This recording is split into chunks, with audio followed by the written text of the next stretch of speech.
Hey, what's up, y'all? It's your boy Skip, aka Skip and Tosh here of the Sacktown Breakdown. Here, giving you guys another recap. Sacramento Kings versus the Milwaukee Bucks, 123 to 111. Kings took the L this time. We'll talk about it quickly. We don't want to talk a whole lot about an L, so we'll talk about it quickly.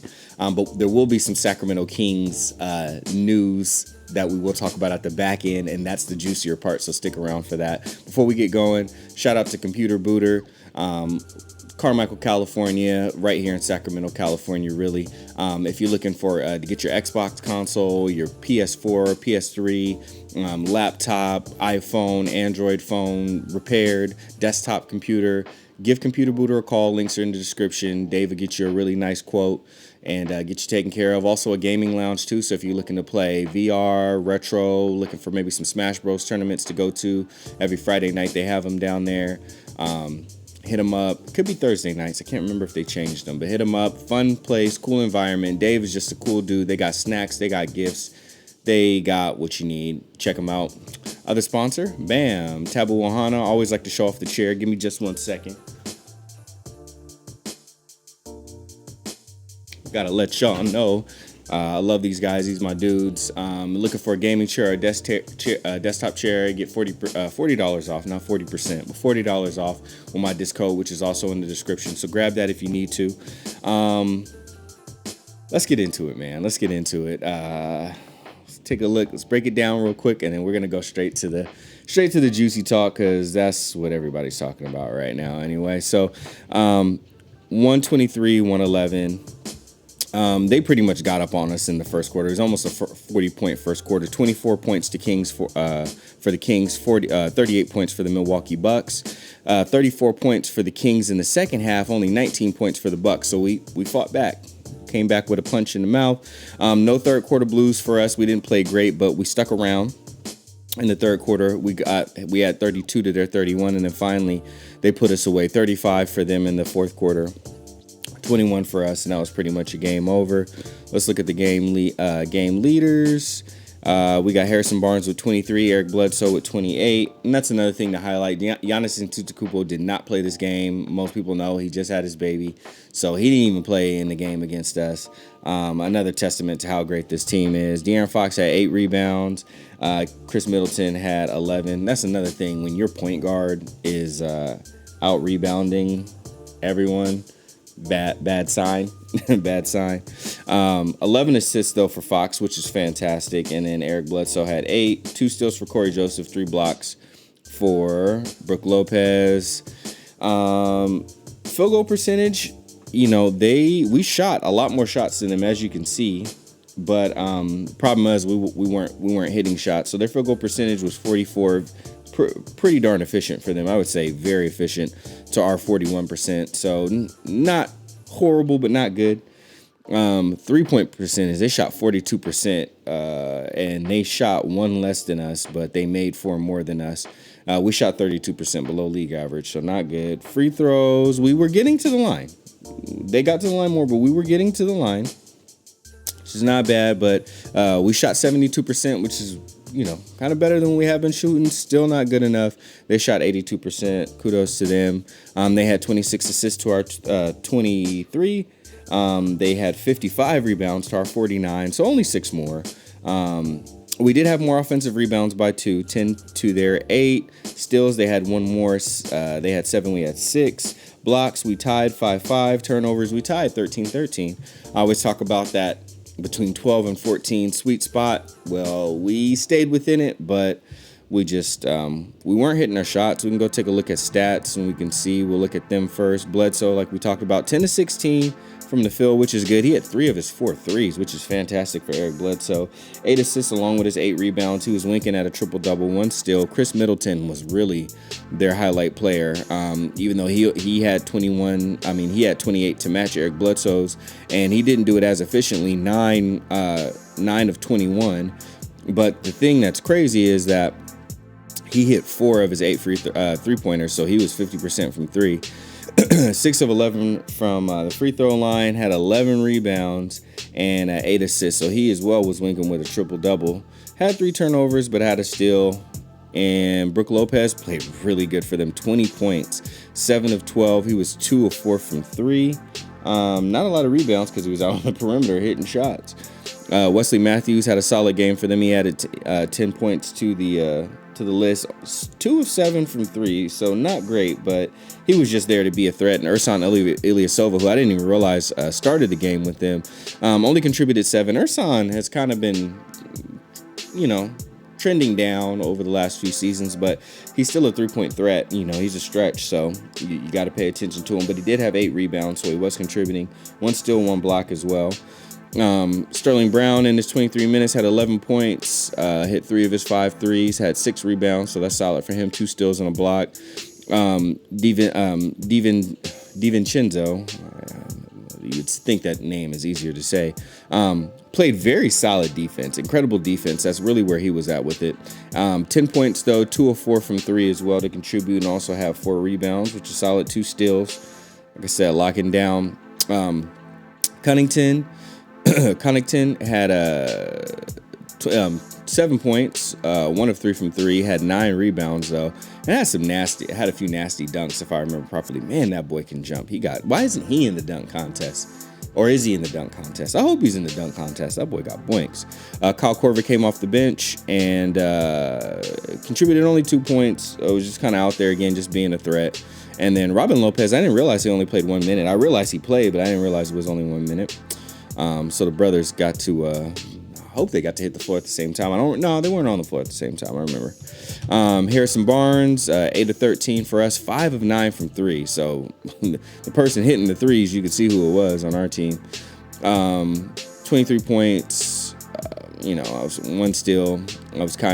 He was hitting his shots. Fox was struggling, 5 of 19, 2 of 5 from 3 though, which for Fox, that's promising for us. Had 11 assists like we talked about, so he had his double-double, flirting with a triple-double if he would have gotten 2 more rebounds. Nemanja Bjelica in his 33 minutes had 16 points, 6 of 14, so not bad at all, but only 2 of 6 from 3, so not horrible, but man, it would have been nice to have 1 more. 8 rebounds for him as well. Bogdan Bogdanovic played 34 minutes, didn't have a bad game, 16 points, 6 of 14, just like Bogey. Him and Bogey been matching a lot lately, which is kind of weird. 5 rebounds, 2 assists. XYZ. Harry Giles played 15 minutes. We keep capping Harry at about 15 minutes. We won't let him play more than that. But he keeps being pretty efficient in his time. I mean, look at this. In 15 minutes, he had 8 points. He was 4-6 from the field. He had 7 rebounds, had 2 assists, turned the ball over twice, but had a steal too. And we could see what his issue was. He ended up getting in foul trouble again, which is not really the true excuse of why he didn't play more, but you can look back and you could say that. 32 minutes for Buddy Hield, had 15 points, 6 of 12, so 50% from the field. 3 of 7 from 3, which is very solid. 7 rebounds as well, 1 assist, 1 steal, had a few turnovers. Corey Joe, 28 minutes, had 9 points, 4 of 8. That's good for Corey Joe, 4 of 8. 6 rebounds as well, 1 turnover, 2 steals, 1 block. Kent Bazemore only played 13 minutes, which is interesting because we went small. But in his 13 minutes, he had 5 points, didn't hit any of his threes, had 4 rebounds, had 1 block, 1 assist. He was giving us energy, but just not a lot of buckets. Yogi Ferrell came in, played 10 minutes, just chucking up shots, but he hit 1, had a rebound, had an assist, and then Daquan Jeffries came in and got a minute of play. So good for him. That's pretty much that. I mean, do I really need to say we got beat by a better team? They're a better team without Giannis. Matter of fact, they haven't lost a game when Giannis hasn't played. So that's kind of interesting. They're just an incredible team, and really not much more you can say about that. The simple fact, we weren't playing bad defense. We were playing solid defense, actually. Not great defense, but solid defense. Like, the defense was there, and what wasn't there was our shot. Our shot just wasn't dropping, and we got in a hole. And you can't miss against a team like this. What do they say? If you swing for the king, you better not miss. This is the best team in the NBA, and we swung and we missed too many times. We connected a few times, but we missed too many times, and that's what we get. Now for the second part. Tap is going to talk about this too, but I figure I might as well talk about it. What is going on with King's Twitter?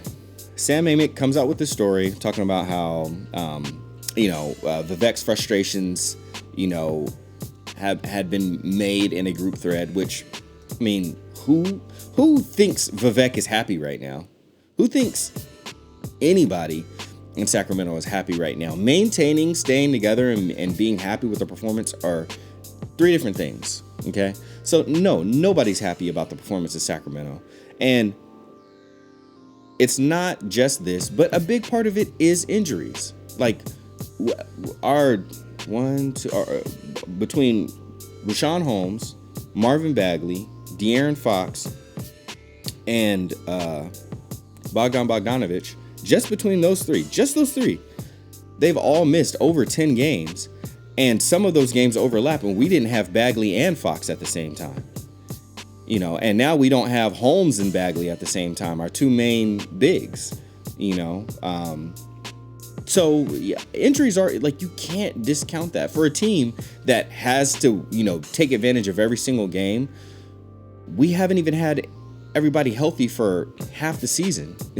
You know what I mean? So that matters. Injuries matter. That's a big part of it. Now, there has been some questionable lineups, questionable coaching decisions, questionable offensive schemes being ran, and all of that stuff.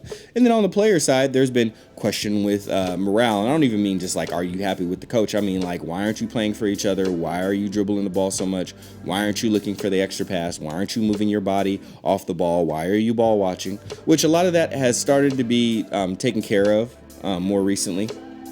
And that shows and that reflects, but that as well. And then you've got, you know, questionable decisions that have been made, and, you know, from Vlade. Was Luke Walton really the right decision as a coach?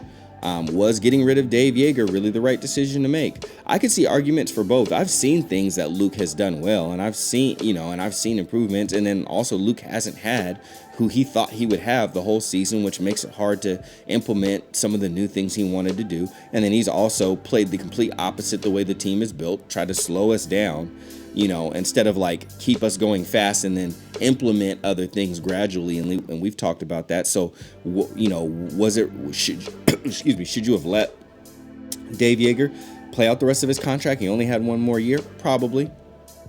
But I understand why Dave Yeager is gone. He had issues with communicating with the front office, you know, issues with GMs, not just Vlade, but, you know, with Chris Williams, who was here.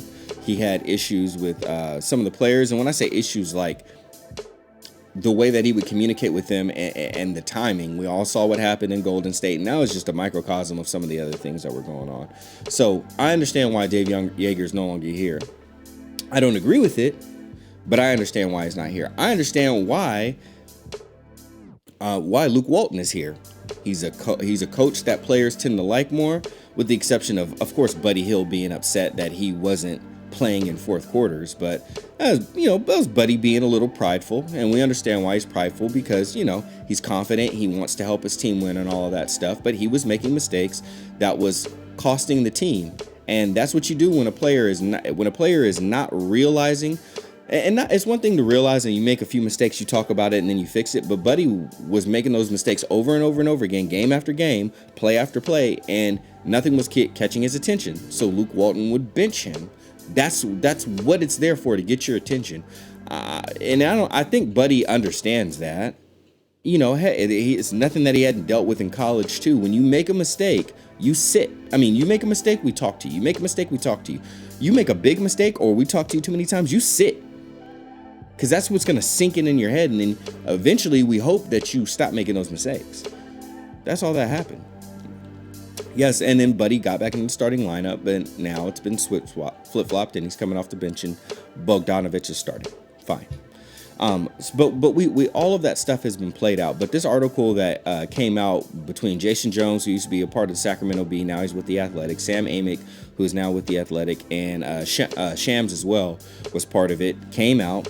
And it was talking about how Buddy is still not happy about some of the things that's going on, and may ask for may request a trade, as well as, you know, like I said, the group thread between, I think it was, I forget, I think her name is Melina or Malinka, but Melina or Malinka, I think it's Melina, Vivek, Vlade, Peja, and I think it's one other person. You know, and like I said, Vivek expressing frustration with the way things have gone. Understandable. Those things have come out. And then King's Twitter gets a hold of it, and Grant, simply says, "Hey, I'm with the team all the time. I don't see anything like that from Buddy as far as his morale dipping or him even hinting at possibly requesting a trade because of what's going on. He's happier, basically." And I don't want to put words in Grant's mouth. That other part was a paraphrase, but basically insinuating like, hey, he's happy that we're winning more right now. So nothing like that could be going on. And he's, it's apparent that he's really good friends with Bogdan Bogdanovic, who is the person starting over him at this point in time. And then something. Oh, Carmichael Dave had mentioned something about that. I could just bring up the tweet, I guess, right? Like, that would make the most sense. I really wasn't prepared to completely rehash it again, but it's relevant enough that we can bring it up. Ooh, where are we at? Sectown breakdown.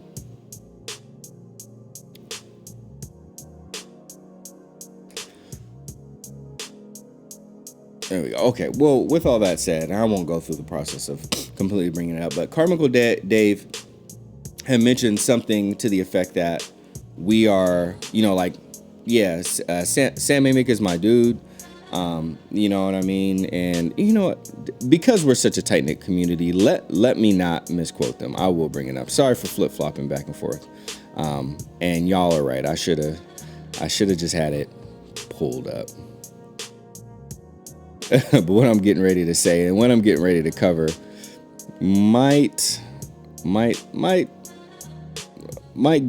get things popping off even more. So Sacktown Breakdown might be dropping some bombs here, but hey, it is what it is. Okay, here we go. So it was Ivanowski. All right, so Richard Ivanowski. I can still say currently of Sacktown royalty, and he's assisting with the Sacramento Bee, which is our biggest, most popular news outlet right now, and they cover a lot of King stuff, have for a long time, and here it is. Okay, so Carmichael Dave, I'm not near as connected as Sam, Jason, and Shams, and all I've heard is that while he'd prefer to start, Buddy is in a good place. There's a few more parts to that, but that's what Carmichael Dave had said.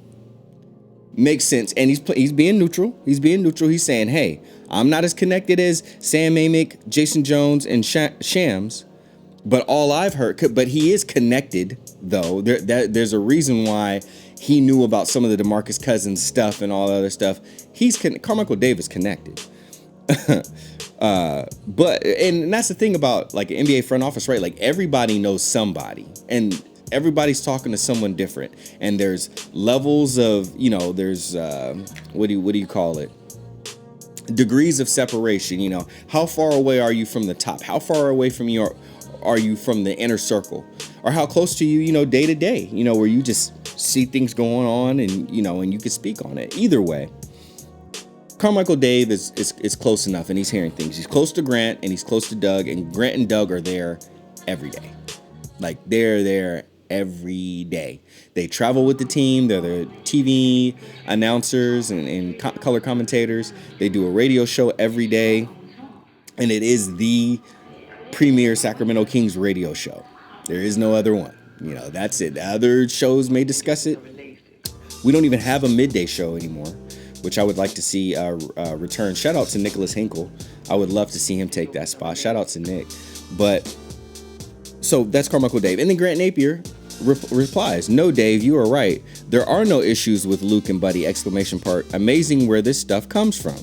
And then Sam Amick replies to Grant's tweet, which was replying to Carmichael Dave with the handshake. Actually, I guess I could just show y'all. There it is right there. Sam Amick waving. Translation: yes, we stand by all of the reporting in this piece, in that article that Sam Amick, Shams, and Jason Jones I put out. Now, here's the interesting thing. I read. I didn't read all of it. I read half of it, you could say. I gained access to it. It's not, I mean, for us who are here all the time, it wasn't a lot of new information. It wasn't a lot of new information. It's like, okay, yeah, like I could see that stuff, but I got parts of it that I don't believe, and I got parts of it that I do. Do I know? No, I don't, but I'm going off the information, that I have. But what's interesting is Sam Amick quite often goes on Carmichael Dave's morning show, and we'll talk to Carmichael Dave about King stuff, about, he's connected all over. He's national now. So he's from the Bay Area. Well, he lives in the Bay Area, but he has connections all around. Sam Amick is one of those guys, So anyway, they talk often. They're cool. And then Sam Amick will come on Grant's show often. He was just literally on Grant's show yesterday, before all this popped off, talking about stuff. And they're cool, saying they got jokes, they got inside jokes, they got vernacular, they got slang. Like, that's how tight they are. So this was very interesting. But if you take a look at who posted this, is Richard Ivan. Look at what he says. Sacramento media battle royale. Stirring the pot, man. Stirring the pot. Like we need it. We don't need nobody stirring the pot. I mean, I'm cool with like open conversation, but like that's already their thing. They've got to work that out. Can Richard Ivanowski say that? Absolutely, he can say that. Richard Ivanowski can do whatever he wants to do. And I guess that's the thing with that's the position that some people within the media take. And we're creating content, we're creating media. We don't have media access like some of these people do. Richard Ivanowski, from what I know, can go into the locker rooms. I see him at the games. I see him with Leo Biez, and I've seen him talking to Matt George, from KHTK, who does Locked On Kings. And Richard Ivanowski is part of the Kings Pulse podcast. I listen to them sometimes. You know what I mean? So, like, I get it. You know what I mean? Like, he's got more connect. He is writing for the SAC-B. I do this for y'all. I ain't getting paid. Like, this ain't, I don't have like a platform that's big. Me and Tap do this for y'all. This is our platform. It's as big as it is. But us being Kings fans, like me and Tap want to see the Kings do better. Like, and we want to see the community be happier. And I don't see how this is happening. I mean, maybe this is entertaining for them, and I can't speak for the whole community. Like, it's probably entertaining for some of the other people in the community, but I don't need this level of entertainment. I don't need people stirring the pot. It's already, interesting enough. And I know that, and I'm not even taking shots. I mean, when I say I'm not taking shots, I'm not taking personal shots at Richard Ivanowski. Everything I've seen from him seems like he's a pretty cool dude. Most people like him. Leo Biez, I'm cool with Leo B. That's the homie. And Leo B is cool with him. You know what I mean? But I'm just like, I guess what I'm really pointing out though, and this I am calling out all of Sacramento media. It's very cliquey, and I mean, why does it have to be so cliquey? Grant and Sam Amick and Carmichael Dave having a conversation. They are more connected than Richard Ivanowski. They are. They're in it. They're there. All three of them are. That's their thing to work out. Richard Ivanowski now taking a step back, a degree of separation. Oh, I'm not as connected as them. So from me being less connected, let me go ahead and say, hey, this is crazy to watch. Yeah, it's interesting, I guess. But is it healthy? Like, I want the Kings community to be more healthy. Even when we're not winning, like, I want it to still be fun. I want us to find ways to make it fun. I had an idea, and I told it to Leo Biez and Manny from Cowbell Kingdom, and they thought it was a dope idea. They thought it was cool. And I told Matt George, and he thought it was an interesting idea too. Well, Matt only told one thing, but I was like, I want us to all do. I mean, and if we're not a part of it, we're small, like whatever. If we're not a part of it, okay, like we're new, we're not big, I mean, we're out there, but all right, if y'all don't make us a part of it, that's cool. But I would like to see, I've seen like other people like in gaming and stuff like that do a weekly podcast where it's like the biggest retro gamers, all getting together, Spawn Wave and all those dudes and doing a real big podcast like once a week. I thought it would be cool because now it takes all of our different perspectives and puts it in one place for you guys, for the Kings community, for us, me, for even me, to like get all these different takes and make more sense of it. And if nothing else, make it fun. We could be cracking jokes and all this other stuff. But now I see why that's difficult to happen. And why, once I told Leo B, he was like, that's a good idea, but I can see why it was something that, wasn't picked up and ran with, because the clickiness. We got the guys from Sacktown Royalty, you know what I mean? Richard Ivanowski, Tim Maxwell, I think people, was it Sacktown Baby Giraffe? That's what he's known for, which is odd. Like, he knows a lot of people that I know. Maybe because of where I worked. I think he used to work where I worked. Maybe before I got there, or even maybe when I was there, and I just didn't know him. And I still work for the same company, but I don't work at that location no more, so I don't know. Well, I know he don't even live here no more, so maybe that's part of it. But like Brendan Nunez, who, like, if there's controversial, and then Tony, what's his name? Tony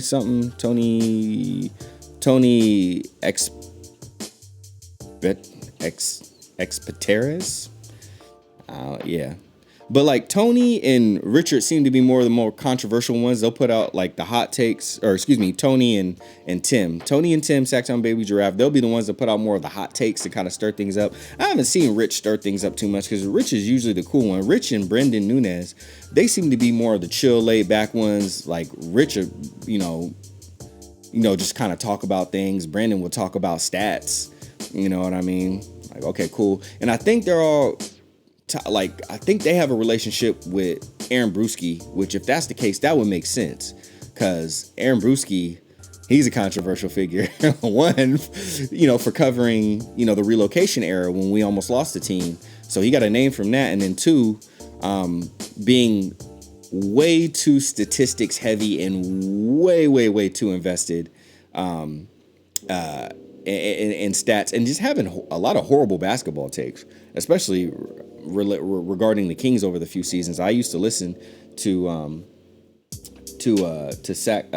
Cowbell Kingdom when James Ham used to be a part of it, or used to run it, and I would listen like every day, or every podcast they put out, I would listen to. And I was like, I used to have similar takes to Aaron Brewski, and I was like, you know what? I bet if I just pick the opposite of Aaron Brewski, I'll start being right more. And then I did. And I learned to stop thinking the way that Aaron Brewski did. So I think they're connected with Aaron Brewski. And Aaron Brewski, same thing. Like, ever since the relocation era has been over, and James Ham went over to, he went over to NBC Sports. He don't work with Aaron Brewski no more. And it seems like Brewski just got to stir the pot. He just got to stir the pot to kind of stay relevant with this. He started his own thing, hoop-ball.com or whatever. And he got his thing. And Damien, how am I forgetting Damien's last name?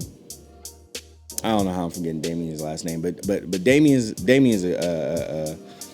a cool dude. He used to be with KHTK before, and now he's doing his own thing solo. He's got his own podcast, but he does the Sacramento Kings podcast for Hoop Ball.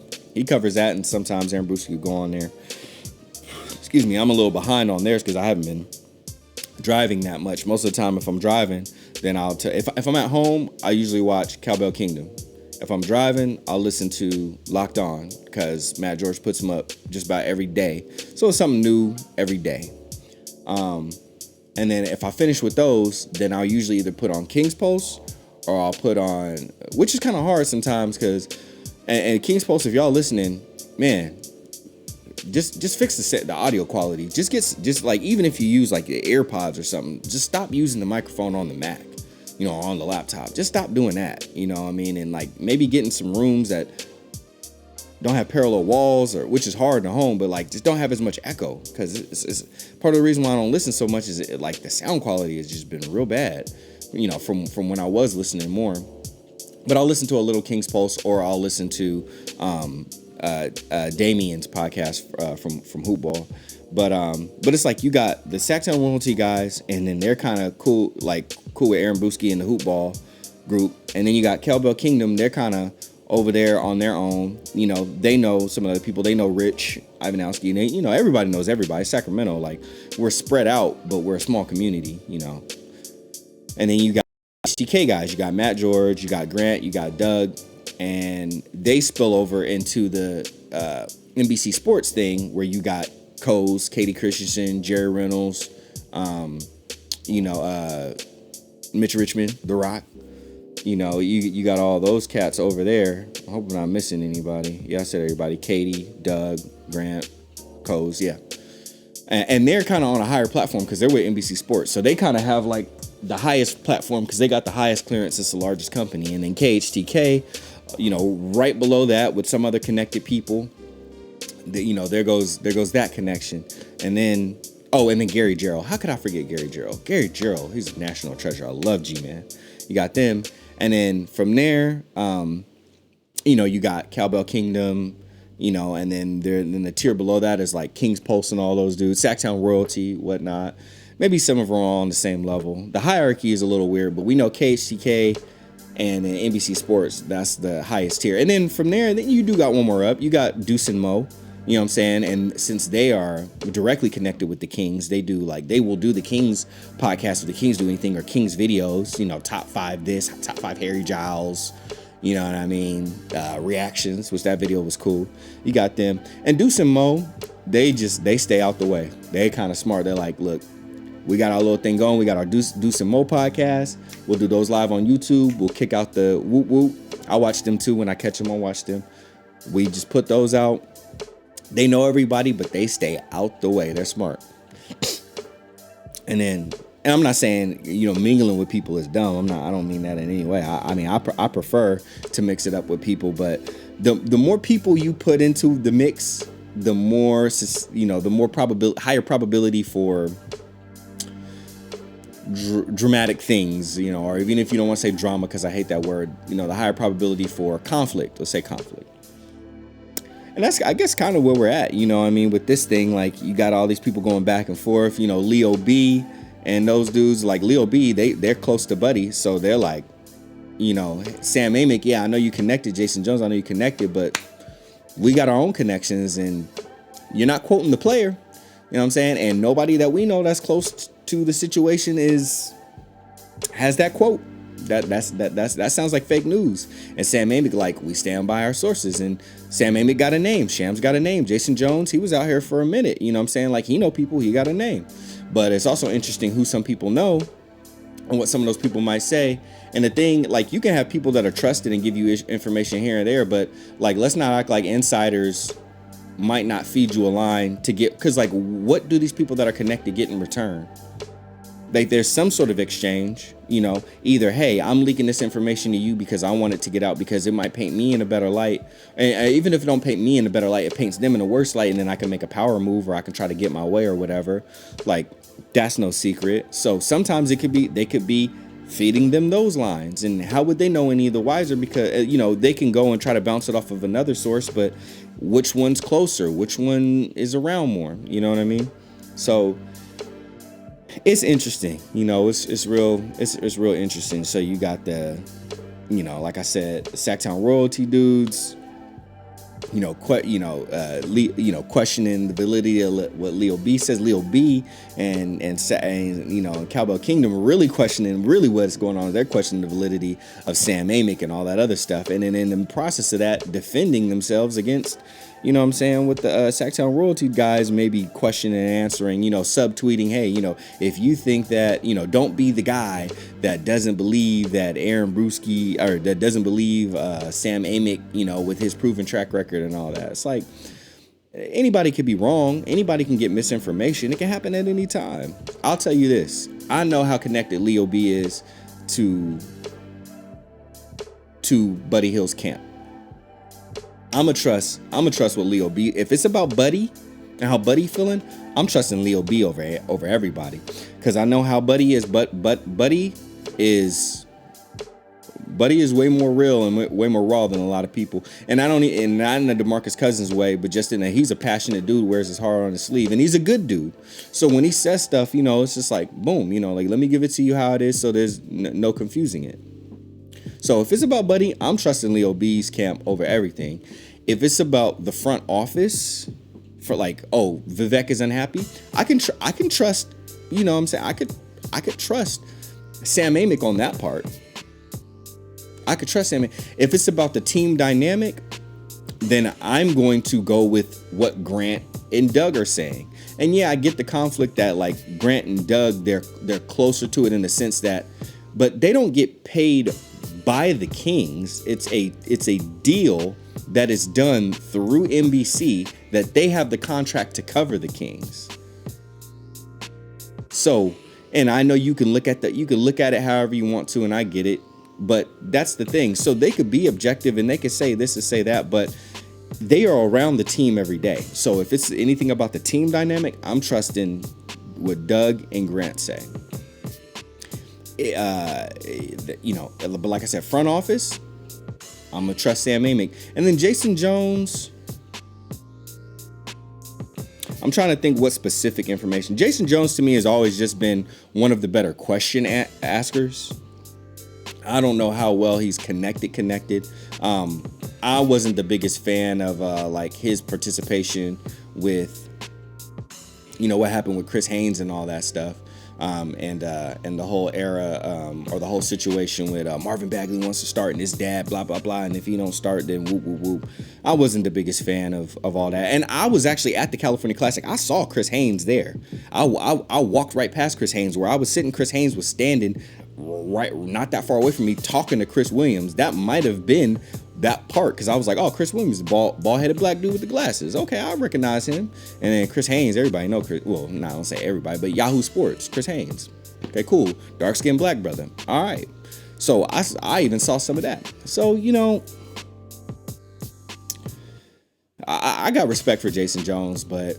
And then Shams, from what I've seen, is more connected on the agent side of things. So that might have been where some of that talk came from. That might not even been Buddy. If anything came out from Buddy's side, it might have been Buddy's agent. You know what I'm saying? Just popping off. And then agents, I don't even know what they get out of it, but they get something. You know what I'm saying? So it is what it is. But anyway, all of that to say this. Now that we kind of know some of the... And you can go on Twitter and you can see it for yourself. Like, fact check me. You know what I'm saying? If I got anything wrong, I try to be as accurate as possible without having every single tweet, because I didn't put in the time to do an expose. I'm like up here reading the tweets. I'm talking to Tap like, dog, what? How does this make sense? And what I've seen is there's people that are closer to the team that got info. There's people that get different info in different ways, because Sam Amick isn't around the team all the time. So that means that whoever like Doug and Grant are around the team all the time.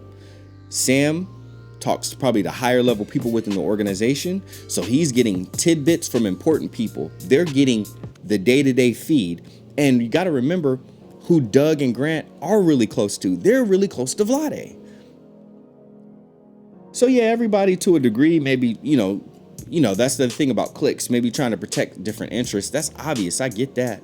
It's hard for me to even knock someone for that, because that's just the nature of things. You're never going to get away from that. It's just like you got to pick and choose when. And if it comes down to something illegal, you know what I mean? And then you also got to think about how much, standing up for someone is going to affect your reputation. So all of that thing gets balanced. I don't even get mad at nobody for that. Most of the time I can see through it. But the fact of the matter is this. Doug and Grant are also close to Vlade. And Vlade is the one that's connected to the team, connected to ownership, and making the decisions. So, and not that they're going to divulge everything about that. You know what I'm saying? Like, of course, they want their homeboy to look as positive as possible. No knock on that. But the thing is, they are that close to it. So even with them, if something comes up, if you listen to the radio show, you can tell, just by listening, you can see through it when you need to. So for me, I'm just like, look, not that everybody hates each other, although it pretty much seems like, with the exception of the Sacktown royalty guys, nobody really likes Aaron Brewski. But with the exception of that, like everything else, honestly, you just have to.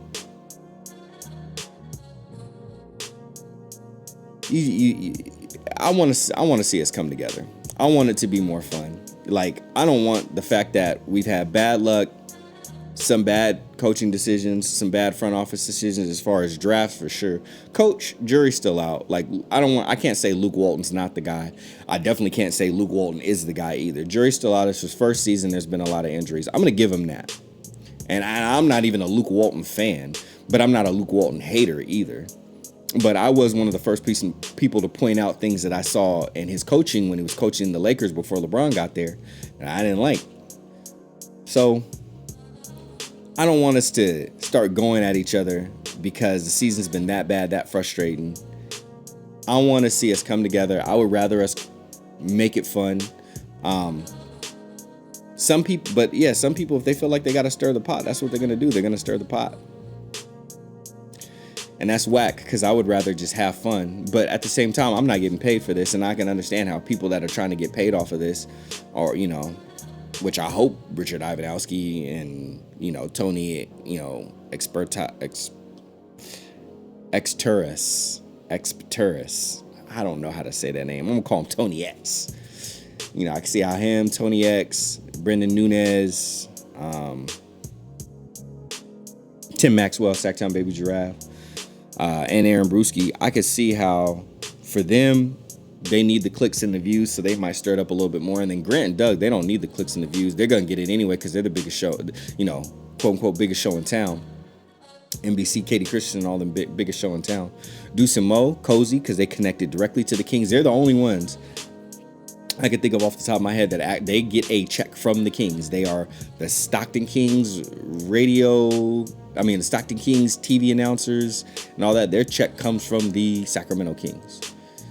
They're the only ones, but they're the ones that, are the least in the mix. They ain't in the mix with everybody else like that. And I think they got guidelines where they know when we stay back. But be like them. Just keep it fun, yo. Let's keep it fun. Let's come together. Let's talk about each other. Let's talk about things. But, I guess if you got to get the clicks and the views, that sucks. I mean, I wish there was a better way, to keep it, to keep people drawn in, you know what I mean? Just by making things fun. But we all know drama sells and all that other stuff. So some people, that's what they're going to do, So whatever. I don't know. And if any of them got any problems with anything that I said, if I spoke out of turn or, was wrong, shoot. Y'all can find me on Twitter, Sacktown Breakdowns on Twitter. Skip and Tasha, the Sacktown Breakdowns on Twitter. At me. I'm not even trying. I don't even care if I get more followers. And I want this.